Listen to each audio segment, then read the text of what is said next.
the 3rd of September 2022, just this coming Saturday, the Diocese of Mwanze will celebrate her 60th anniversary from the time the diocese was erected, 1962 to this year, 2022. Of the diocese, implying here the pastoral journey of the diocese towards the 60th anniversary of the Diocese of Mwanze. When I look back 117 years ago, Father Moro and his companions made a second attempt to evangelize this part of the diocese we now call, this part of the country we now call the Diocese of Mwanze. And this saw the birth of the Chikuni mission, which was begun in 1905. And then largely, the Diocese of Mwanze consists of the southern province, so to say. So there is something significant I want to share here about the initiation or the approach the earlier missionaries used to begin the evangelization mission. They seriously inserted themselves in the culture of the people. And this we saw by them employing methods of farming that would enhance an already farming community. The identification of 4 young men who were trained to learn the plowing. Two of them I'll remember, Jojo and Jaliso. I know there are 2 others. And these were youth. I want to stress that. So from the very beginning, we see an approach to evangelize that inserts itself in the culture of the people. One would say as a way to win them, to win their attention, but it was a very good entry point. And in 2005, we celebrated this planting of the seed of faith by Father Moro and his companions.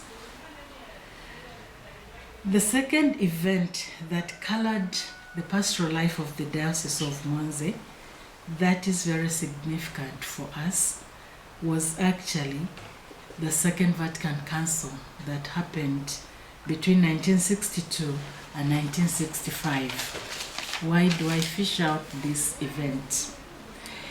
It was in the work of the Vatican II Council that actually the first bishop of this diocese was appointed, Bishop James Coboy of good memories.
Appointed in 1962, and apparently he participated in the deliberations of the Vatican II Council.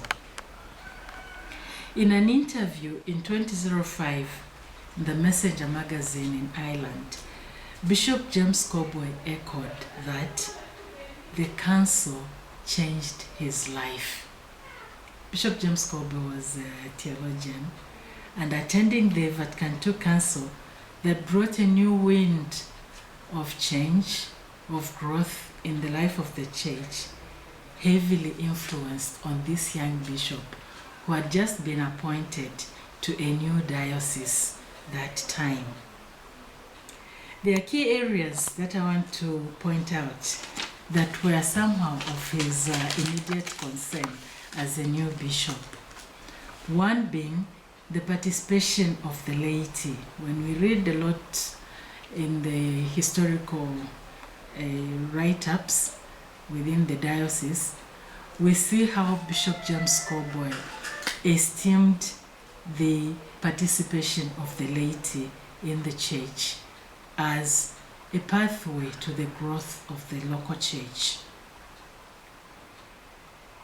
The development of peoples in a very holistic way was another of his greatest concern. And we see the footprints of this concern across the diocese when we view the various institutions that were raised shortly after 1962. The health institutions, educational institutions, the growth of the development, what we now call as Caritas department in the diocese, the coming forth of a pastoral center where he thought evangelization and empowerment of lay people would happen,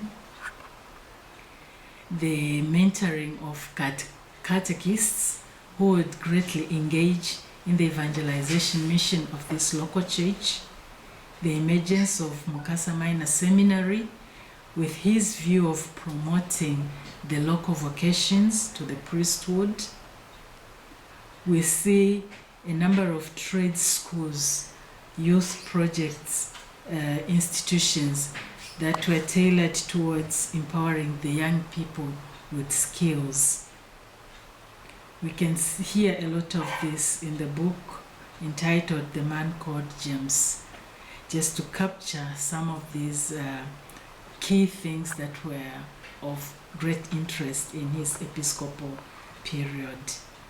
The small Christian community, he saw it also as a pathway to growing the local church, because it was in the family, it is in the family that faith grows and it's groomed or nurtured. The promotion of local vocations to the priesthood and the sisterhood and brotherhood, and we noticed and realized that actually Bishop James Cowboy began a local congregation of the Religious Sisters of the Holy Spirit that would serve in the diocese and beyond. And then thirdly, in the pastoral journey of the diocese, we see the wake-up call to seriously respond to the call of self-sustainability. And I remember Bishop Paul Lungu once said this in his homily, I think it was a Christmas homily, that there is no one that is so poor that they have nothing to offer, or there's no one so rich that they don't have the need to receive from another person. He was actually quoting the inspiration of John Paul II, Pope John Paul II. And then in the era that saw Bishop Emeritus Emilio Patriarca, the diocese saw or appreciated the treasures of pastoral planning that was inspired by a write-up of pastoral letters, generation of pastoral themes, and introduction of organic pastoral planning. This largely guided the diocese, and through these pastoral letters, the faithful of the diocese were helped to to get a glimpse, to get a deeper, an in-depth understanding and a relationship that would be later created between the scriptures, the teaching of the church, and life as experienced. So one would say maybe that era appreciated a translation of what I believe into what I live. This is how I would simply summarize it. There was a call to pastoral planning that evoked the need for collaborative ministry. The build-up of pastoral teams came up, and an emphasis on deepening and redefining the roles and functions of parish pastoral councils, church pastoral councils, and other pastoral councils at various levels, like the Deanery Pastoral Council and the Diocesan Pastoral Council. And these structures somehow helped and were made to help the diocese engage in proper pastoral planning. And the pastoral planning that would involve all the stakeholders, the clergy, the religious, and the lay people. An example here I want to quote was one time we did an evaluation of the effectiveness of pastoral letters and the subsequent pastoral reflections that will be floated around the diocese. I remember one time some parish reported that it was during a theme we celebrated in the diocese, the Make Yourself a Neighbor. Then one of the parishes reported that during the year Making Yourself a Neighbor, they actually managed, or they were awakened to support a vulnerable family pay school fees for their child. So for me, that brought out the effectiveness of those pastoral letters, pastoral reflections that were promoted in the diocese at the time. And finally, in the just ended 2016 to 2020 Diocesan Strategic Plan that was guided by the late Bishop Hamongole, we see the diocese calling itself to rethink, to recommit to a greater coordination of the evangelization works in the diocese through various structures. Something that still needs to be picked up. We still need to pick up that one.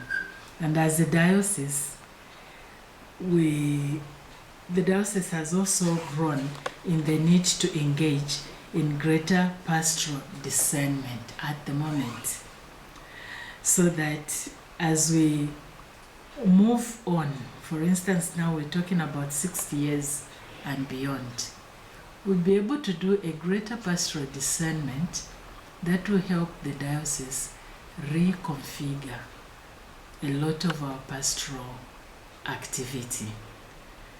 There are certain traditional pastoral styles that we have engaged in, but maybe this time around we will call ourselves, the diocese should call itself to a greater pastoral discernment that will help to redefine, reconfigure, recompass some of those approaches that we have used pastorally, to be able to curb or manage the new trends, new challenges that are emerging today in our pastoral life. And this actually greatly challenges the pastoral leadership of the diocese at various levels. Clergy, religious, and laity all together, we're being challenged to do this. Only when we engage in the reading of the signs of the times would we be able to adequately answer to the emerging pastoral realities that challenge the way we've been doing things. A few challenges that I will point out, or maybe let me begin by pointing out some successes. What we see as successes in this pastoral journey. One is the growing number of local vocations, both to the priesthood and to the religious life. And we hope also that the family vocations have grown. This is quite evident. Many church institutions have been established in the Diocese of Monze, ranging from educational institutions, health institutions, and social institutions like the youth projects I already cited. The diocese has good pastoral structures already established that greatly support the pastoral work. We have small Christian communities established in all parishes. The structures of pastoral planning, dialogue, and engagement, which we call the pastoral councils. We have numerous laity apostolic groups that help to promote various spiritualities within the diocese. We have a vibrant presence of the young people. I point this out deliberately.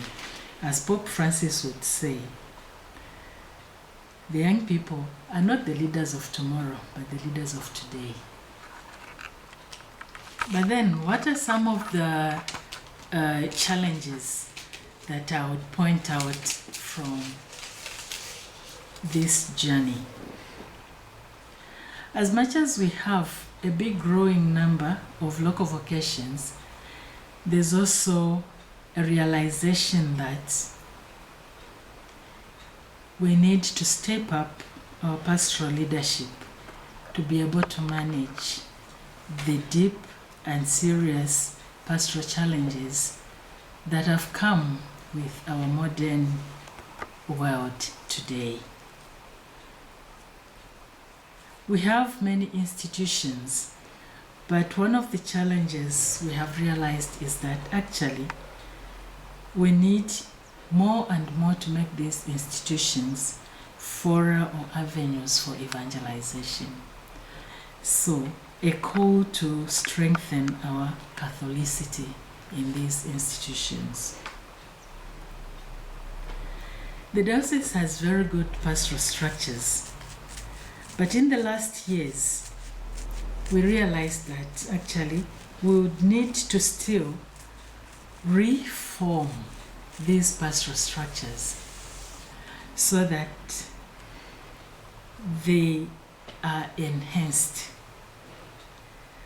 and be able to inform and form our lay people who are at the heart of these structures, so that these structures become truly means to evangelize in the diocese.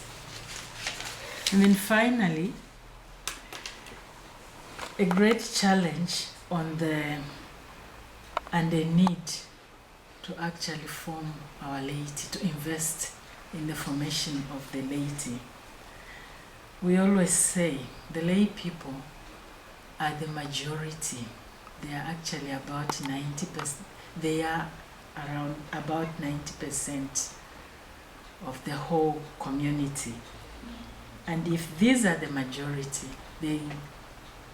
we feel they greatly need to be informed on the life of the church, the teachings of the church, and various elements that will help them become very informed laity, so that they live their faith, their Catholic faith, in a very convinced way, wherever they are. They wouldn't have to wait for a priest. They wouldn't have to wait for a sister to instruct them on what to do. but that the laity will become full partners in the mission. With this, I will also dwell a bit on the youth. We have a great youth presence that we call ourselves to empower the youth.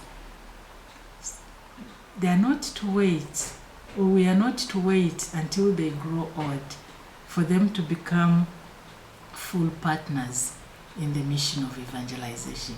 But as young people, they can actually be a big force for this evangelization mission. Thank you very much.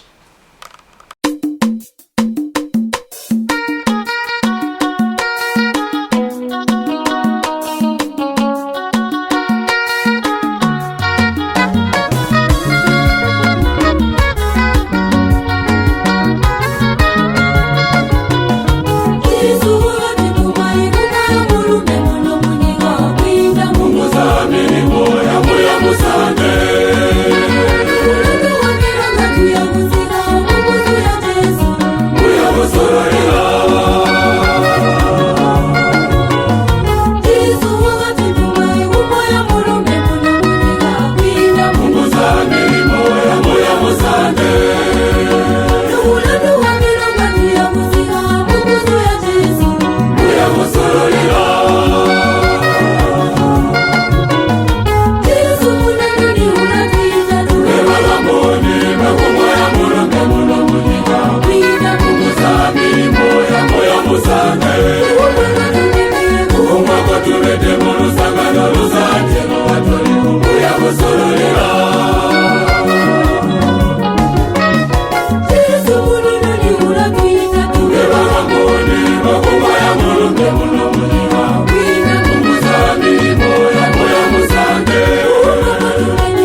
schoolboy said.